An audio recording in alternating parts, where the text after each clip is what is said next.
నమస్తే TVN 99 news కి స్వాగతం. తెలంగాణలోని ఈ జిల్లాలకు అత్యంత భారీ వర్ష సూచన.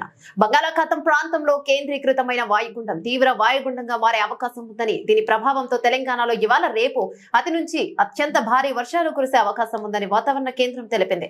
ఈ రోజు కరీంనగర్, పెద్దపల్లి, భూపాలపల్లి, ములుగు, భద్రాద్రి కొత్తగూడెం జిల్లాలో, రేపు ఆదిలాబాద్, ఆసిఫాబాద్, మంచిర్యాల, నిర్మల్, పెద్దపల్లి జిల్లాలో అత్యంత భారీ వర్షాలు కురిసే అవకాశం ఉందని తెలిపింది.